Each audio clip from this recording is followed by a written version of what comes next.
बेटा physical change होता क्या है, बहुत पढ़ा होगा, आज एकदम शॉर्ट में बनाएंगे बेटा, पहले तो लंबी होगी। But the chemical composition of the substance remain unchanged. मतलब क्या है, फिजिकल प्रॉपर्टीज जो होती है बेटा, जैसे फिजिकल स्टेट हो गई, फिजिकल स्टेट कैसा है, सॉलिड लिक्विड गैस जो थी, मतलब जैसे हमने बेटा आइस लिया, ठीक है, आइस क्या हुआ, एग्जांपल देखो दिया हुआ है बेटा, तो बेटा आप देखेंगे कैरेक्टरिस्टिक्स ऑफ केमिकल चेंज, ठीक है, मतलब देखना क्या हमें कि केमिकल चेंज की क्या क्या कैरेक्टरिस्टिक्स हैं। फिजिकल चेंज तो समझ लिया ना, अब बेटा वही चीजें हैं जो हमने बताई थी। फिजिकल चेंज कैसा था, टेम्परेरी था और रिवर्सिबल था। यहाँ क्या है, परमानेंट है एंड नॉट इजीली रिवर्सिबल।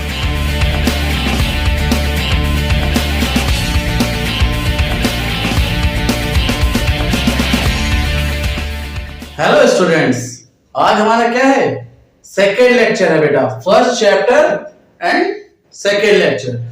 पिछले लेक्चर में बेटा हमने क्या देखा, पिछले लेक्चर में हमने इंट्रोडक्शन देखा कि हमें इस चैप्टर में क्या क्या पढ़ना है, ठीक है, तो उसका फर्स्ट पॉइंट तो आज पढ़ेंगे। इसके अलावा हमने देखा ना केमिस्ट्री क्या होती है। केमिस्ट्री क्या है बेटा, केमिस्ट्री साइंस की एक ब्रांच है जो कि किसके साथ डील करती है, केमिकल्स के साथ डील करती है, उनके स्ट्रक्चर के साथ डील करती है। अगर दो केमिकल का आपस में क्या करें, इंटरेक्शन करा है, तो उनका क्या प्रॉपर्टीज निकलने वाला, क्या कैसा बिहेवियर होगा, इसके बारे में स्टडी करते हैं। तो ये सब केमिस्ट्री है।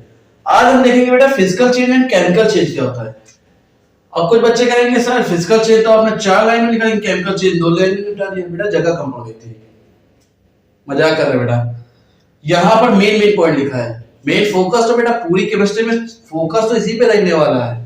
तो ये 2 लाइनें ना देखो बेटा, ये पूरा साल की मेहनत यही है, इसी पे निकलनी है, ठीक है। अब आते हैं अपने मुद्दे पे बेटा, फिजिकल चेंज होता क्या है, बहुत पढ़ा होगा, आज एकदम शॉर्ट में बनाएंगे बेटा। पहले तो लंबी चौड़ी डेफिनेशन देख लीजिए, उसके बाद शॉर्टकट भी देखेंगे। अ physical change is a temporary and easily reversible change. पहला इसका मतलब समझते हैं बेटा, फिजिकल चेंज कैसा होता है, टेम्परेरी है। टेम्परेरी मतलब कुछ समय के लिए होता है, परमानेंट नहीं है। परमानेंट मतलब क्या, हमेशा के लिए जो हो जाए। टेम्परेरी जो कभी कुछ समय के लिए हो गया है, फिर हो सकता है कि चेंज हो जाए, ठीक, तो ऐसा कुछ है। अब ये कैसे होगा वो हम आगे बात करते हैं, ठीक है। And easily reversible, easily reversible, reversible मतलब लौट के वापस आ जाए। जैसे इसको हमने मार्कर को फेंके और लौट के वापस आ जाए। जैसे बेटा बर्फ है, बर्फ को हमने क्या किया, पिघला के पानी बना दे, और पानी को फिर से फ्रीज करके हम क्या कर दे, बर्फ बना दे, तो वो चीज लौट के वापस आ जाए। बर्फ से हम पानी में, लेकिन लौट के वापस फिर पानी से बर्फ में आ गए, ये होता है रिवर्सिबल, ठीक है। Change in which physical property, physical property मतलब भौतिक गुण क्या होता है, चेंज होता है। फिजिकल प्रॉपर्टीज में क्या है, फिजिकल स्टेट, मतलब हम स्टेट चेंज कर सकते हैं, इसमें स्टेट चेंज हो रही हो तो फिजिकल चेंज है। शेप चेंज हो, साइज चेंज हो, डेंसिटी चेंज हो of a substance change, but the chemical composition of the substance remain unchanged. मतलब क्या है, फिजिकल प्रॉपर्टीज जो होती है बेटा, जैसे फिजिकल स्टेट हो गई, फिजिकल स्टेट कैसा है, सॉलिड लिक्विड गैस जो थी, मतलब जैसे हमने बेटा आइस लिया, ठीक है, आइस क्या हुआ, एग्जांपल देखो दिया हुआ है बेटा, मेल्टिंग ऑफ आइस। जैसे बर्फ है बेटा, बर्फ आइस क्या है, सॉलिड स्टेट में, लेकिन उसको हम हीट करते हैं, जैसे ही जैसे इस समय की गर्मी है, रख देते क्या होगा, मेल्ट हो जाएगी, सॉलिड से किसमें चली जाएगी, लिक्विड में। मान उसको और गर्म कर दे, बॉईल कर दे, बेटा वेपर बन जाएगी, तो लिक्विड से किसमें गई, गैस में। मतलब क्या हो रहा है, स्टेट चेंज हो रहा है, स्टेट चेंज हुआ। शेप चेंज होने का बेटा सीधी बात है, सॉलिड का एक फिक्स शेप होता है, लेकिन लिक्विड का कोई फिक्स शेप नहीं होता, तो शेप तो चेंज हो ही गया। 9 की केमिस्ट्री में है बेटा, अगर दिक्कत है तो 9 की केमिस्ट्री देख लेना, मैटर चैप्टर, वहां समझ में आ जाएगा। साइज बेटा, साइज भी चेंज हो जाएगा, ठीक है, बड़ा छोटा कर सकते हैं चीज। जैसे मान लो एक बड़ा सा पत्थर लेकर के आए बेटा, उसको छोटे छोटे टुकड़ों में तोड़ दें, ठीक है, एक बहुत बड़ा पत्थर, बहुत बड़ी चट्टान, उसको हमने छोटे छोटे टुकड़ों में तोड़ दिया, तो बेटा क्या होगा, साइज चेंज हो गया कि नहीं हो गया, ठीक है। जैसे एक बड़ी दीवार थी, बुलडोजर ने ठोकर मारी, टूट गई दीवार पूरी, छोटे छोटे टुकड़ों में टूट गई, क्या हुआ, साइज चेंज हो गया। डेंसिटी क्या होती है बेटा, डेंसिटी बेटा फॉर्मूला होता है मास अपॉन वॉल्यूम, ये होता है बेटा डेंसिटी। शायद इतना समझ ना आए, 9th में बेटा ग्रेविटेशन चैप्टर पढ़ा होगा, वहां डेंसिटी था फ्लोटेशन में, ठीक है, लेकिन हम हल्का सा समझा देते हैं डेंसिटी मतलब। डेंसिटी का हिंदी होता है बेटा घनत्व, ठीक है, एक तरह से समझ लो डेंसिटी मतलब बेटा घनापन। जैसे मान लेते हैं 2 रूम है बेटा, ठीक है, 3 रूम है मान लेते हैं, दो रूम का एक अलग सेट बना लिया और एक रूम का अलग सेट बनाया, और तीनों रूम एक जैसे ही है, same size, same volume, same जगह, सब कुछ सेम है। मतलब जितना बड़ा एक कमरा वैसे ही दूसरा कमरा, वैसे ही तीसरा कमरा है। अब बेटा हमने दो कमरे की जगह ले ली, ठीक है, और उसमें क्या किया हमने, मान लो चेयर्स रखना शुरू करें, कुर्सियां रखना स्टार्ट कर दें, ठीक है। तो कुर्सी रखी बेटा हमने 50, दो कमरे में कितनी कुर्सियां रखी 50, और एक जो तीसरा कमरा अकेला था, सेपरेट था, उसमें मान लो हमने 40 कुर्सियां रखी। तो देखने में बेटा ज्यादा कुर्सियां कहां है, 50 कुर्सियां ज्यादा है, लेकिन ज्यादा पास पास कौन सी कुर्सियां है, ज्यादा घना कहां लगेगा देखने में, बेटा जहां पे 40 कुर्सियां रखी। क्यों? क्योंकि एक कमरे में बेटा वहां 40 है, वहां दो कमरे में 50, यानी एक कमरे का एवरेज क्या निकल के आ रहा है 25।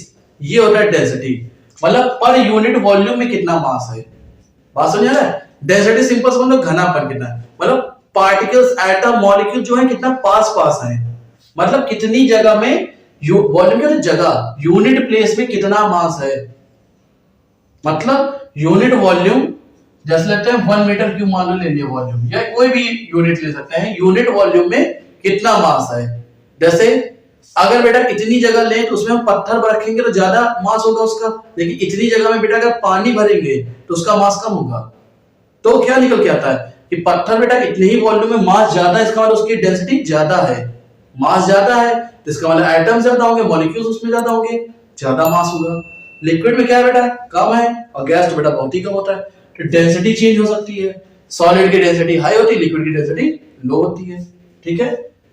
डेंसिटी का मतलब बेटा सिंपल सी बात यही है कि unit volume, per unit volume में मास कितना है, मास जितना ज्यादा होगा यानी उसके क्या होंगे, एटम्स कम जगह में ज्यादा मास, इसका मतलब क्या, कम जगह में ज्यादा ज्यादा एटम मॉलिक्यूल पास पास रहे होंगे, इसीलिए तो ज्यादा मास हो गया, क्योंकि हर एटम मॉलिक्यूल का अपना मास होता है। और बेटा जितना ज्यादा मास होगा इसका मतलब उतने ही ज्यादा पास पास थे, और जितना पास पास होंगे तो बेटा उतना ही तो घना होगा ना वो चीज, वो सब्सटेंस उतना ही घना होगा, उतना ही डेंस हो जाएगा, ये चीज हो गई, ठीक है। तो मतलब क्या है, ये सब चीजें बेटा चेंज होंगी, लेकिन क्या चेंज होगा, केमिकल कंपोजिशन नहीं चेंज होगा।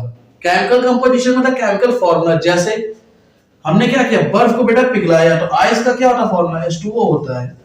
उसके बाद क्या हुआ, जब वो वाटर बन गया मेल्ट होकर, तो वाटर का भी फॉर्मूला क्या था, H2O। मतलब बेटा फिजिकल स्टेट चेंज हो गई, शेप चेंज हो गया, साइज चेंज हो गया, बर्फ को तोड़ देकर बेटा साइज चेंज हो जाएगा, डेंसिटी चेंज हो गई, सॉलिड की डेंसिटी हाई होती है, लिक्विड की डेंसिटी लो होती है। लेकिन बेटा इसमें थोड़ा सा उल्टा होता है, ठीक है, पानी में नॉर्मली ऐसे ही दिखे तो ये सब इतना सब करने के बाद भी बेटा फॉर्मूला चेंज नहीं हुआ है, फॉर्मूला चेंज नहीं हुआ है बेटा। तो क्या हुआ, ये फिजिकल चेंज, मतलब किसी भी चीज का कलर वाला जो चेंज करना हो कर डालो। एक सिंपल सा एग्जांपल लेते हैं, मान लो बेटा एक कागज है, चार्ट है, बहुत बड़ा चार्ट है, ठीक है, और उस चार्ट को तुमने क्या किया, मान लो उसमें किसी की फोटो थी, तुमको पसंद नहीं है, गुस्से में तुमने क्या किया, मार फाड़ा फाड़ लगा डाला, खूब फाड़ा होकर 100 200 300 टुकड़े कर डाले। लेकिन बेटा फटने से पहले वो क्या था, कागज था, फटने के बाद भी क्या हुआ, कागज, भले ही उसका क्या हुआ, बड़ा सा साइज छोटा छोटा हो गया, लेकिन हुआ क्या, साइज चेंज हो गया, सब कुछ चेंज हो गया, लेकिन बेटा पहले भी वो कागज था, अब भी वो कागज है, मतलब उसका केमिकल कंपोजिशन नहीं चेंज हुआ। तो ये होता है फिजिकल चेंज। लेकिन अगर केमिकल चेंज की बात करें, chemical change is a permanent change. ये क्या होता है, परमानेंट बेटा हो जाता है, और जनरली नॉन रिवर्सिबल। जनरली मतलब सामान्यता, कुछ रिएक्शंस होती है, कुछ केमिकल चेंज होता है जो कि रिवर्सिबल होते हैं, वापस लौट के आ सकते हैं, बट जनरली क्या होता है, नॉन रिवर्सिबल होते हैं। और जो बेटा लौट के वापस आ भी सकते हैं, मतलब रिवर्सिबल होते भी है, तो इतना इजी नहीं होते कि बस जैसे फिजिकल चेंज कर लिया वैसे नहीं। अभी ये फिजिकल चेंज रिवर्सिबल कैसे वो अभी हम समझेंगे, ठीक है। नॉन रिवर्सिबल होता है, इन विच केमिकल कंपोजिशन, इसमें क्या होता है, केमिकल कंपोजिशन चेंज नहीं हो, लेकिन इसमें क्या हो रहा है, केमिकल कंपोजिशन चेंज हो रहा है, सीधे केमिकल चेंज है, इसमें केमिकल ही चेंज हो जाएगा बेटा। अब बेटा देखो फिजिकल चेंज में क्या था, हमने बताया ना अभी कि क्या होता है, रिवर्सिबल होता है। जैसे क्या कि आइस को हमने मेल्ट किया वाटर में, वाटर को फ्रीज करके फिर क्या कर लिया, आइस बना लिया, तो रिवर्सिबल है। अभी आगे और हम और एग्जांपल देखेंगे बेटा। तो केमिकल चेंज समझ आएगी नहीं, केमिकल चेंज क्या है बेटा, परमानेंट चेंज है, नॉन रिवर्सिबल है, जनरली नॉन रिवर्सिबल रहता है, सब कुछ है, लेकिन बेटा इसका केमिकल कंपोजिशन चेंज हो जाएगा। केमिकल कंपोजिशन चेंज, जैसे for example burning of paper या बर्निंग ऑफ कोल, कुछ भी लगा दो बेटा, कागज को जला दोगे क्या निकलेगा, धुआं निकलेगा, स्मोक निकलेगा, उसका फॉर्मूला क्या होता है हम बाद में देखेंगे। लेकिन है क्या बेटा, वो धुआं जो है, कागज अलग चीज थी, धुआं अलग चीज हो गई बेटा, स्मोक वो अलग चीज हो गई। अब क्या उस स्मोक से या उस राख से क्या हम वापस कागज बना सकते हैं? नहीं बना सकते। मतलब नॉन रिवर्सिबल हो गई, परमानेंट चेंज हो गया बेटा। अब वो परमानेंट कागज क्या थी, राख बन गई, धुआं बन के उड़ गई, बात खत्म। ऐसा तो है नहीं कि कुछ समय के लिए होना था, खत्म हो गया हमेशा के लिए वो चीज।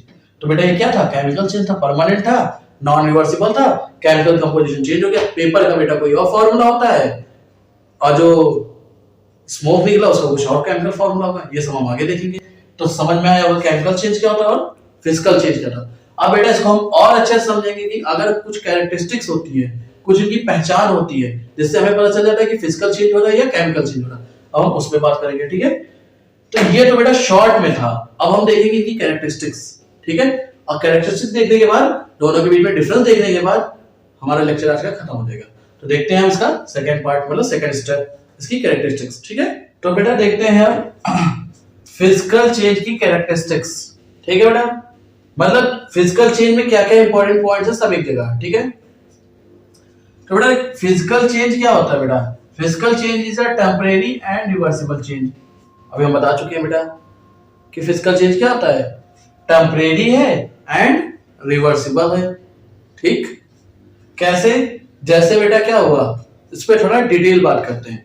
जैसे बेटा आइस को हमने मेल्ट किया, क्या हुआ, पानी बना। पानी को हम फ्रीज करके फिर से क्या कर सकते हैं, आइस बना सकते हैं। बेटा पहाड़ों से टूट टूट के क्या होती है, चट्टानें टूट के सॉइल बनती है, मिट्टी बनती है। अब वही मिट्टी जा जाके क्या होती है, उड़ उड़ के फिर से जमती है और फिर से अपने पहाड़ बनाती है। मतलब लॉन्ग प्रोसेस है, लेकिन रिवर्सिबल तो है ना बेटा। इसीलिए इसे बेटा टेम्परेरी बोलते हैं, कि हमेशा के लिए नहीं हुआ है। हो सकता है लंबे समय के लिए हो, लेकिन हमेशा के लिए नहीं हुआ है, ये याद। अब बेटा सेकंड पॉइंट देखेंगे, only physical properties of a substance change. मतलब क्या है, फिजिकल प्रॉपर्टी बेटा सिर्फ चेंज होती है, केमिकल कंपोजिशन रिमेन्स अनचेंज। मतलब केमिकल कंपोजिशन मतलब फॉर्मूला चेंज नहीं होगा बेटा। जैसे आइस क्या होता है, आइस का भी फॉर्मूला H2O होता है और वाटर का फॉर्मूला भी क्या होता है, H2O ही होता है। तो क्या चेंज हुआ, हमने लोहे को लेके बेटा मेल्ट कर दिया, मान लो पिघला दिया बिल्कुल। तो आयरन पिघल के बेटा मान लो लिक्विड स्टेट में थोड़ा गया, मेल्ट हुआ, तो क्या हुआ, पिघलने के बाद ऐसा तो है नहीं कि लोहे से कुछ और बन गया। समझ रहे हो ना, ये चीज है बेटा। No chemical new substance is formed. कोई बेटा नया केमिकल नहीं बने। क्या बेटा हमने बर्फ को जब पिघलाया तो पानी के अलावा कुछ नया चीज बनी क्या, नहीं बनी।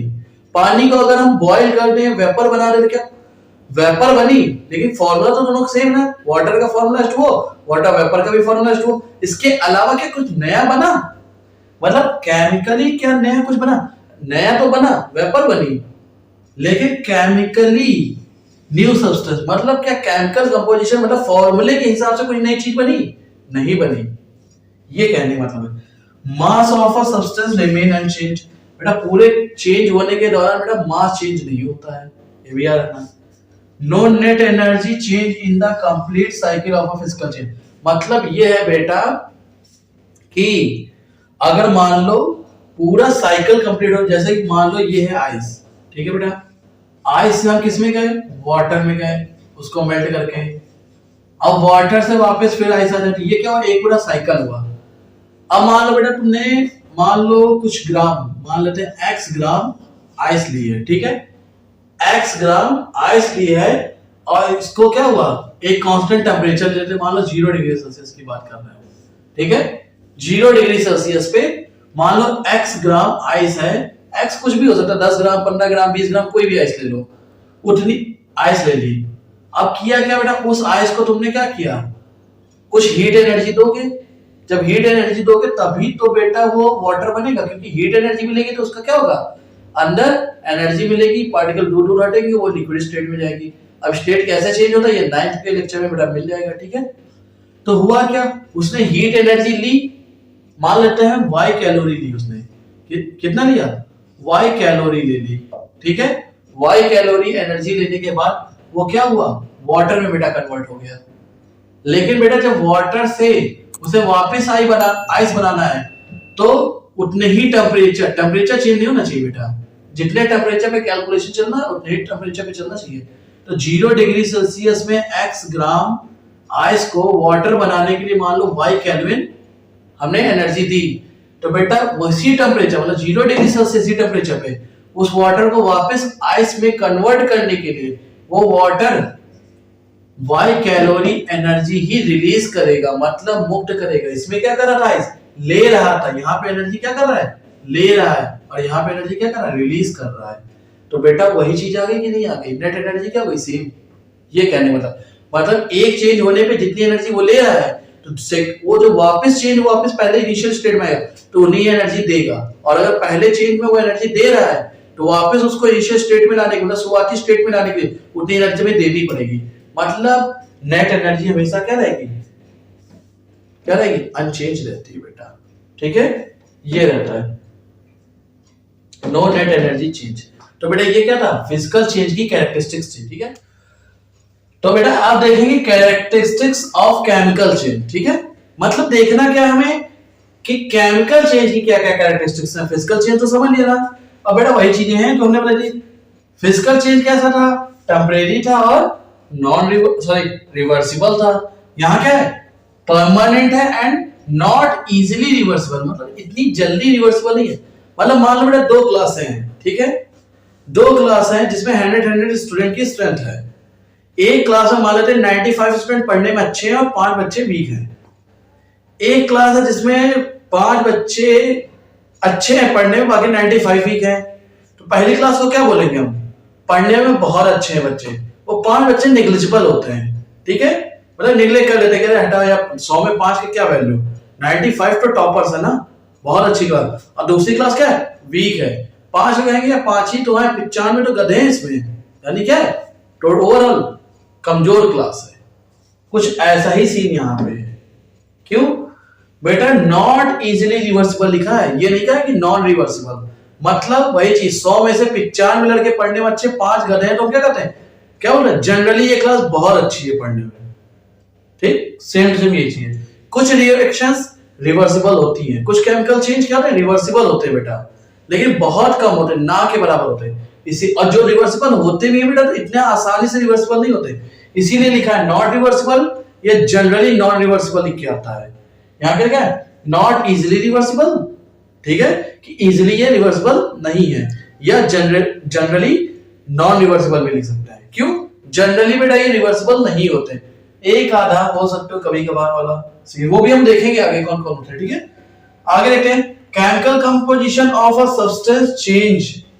ठीक है, क्या बोला, chemical composition of a substance changes, बदल जाता है बेटा, केमिकल कंपोजिशन यहाँ चेंज होता है। जैसा अभी हमने बताया ना कि क्या लिया, कार्बन को लिया बेटा, उसको बर्न कराया तो क्या निकली, कार्बन डाइऑक्साइड गैस।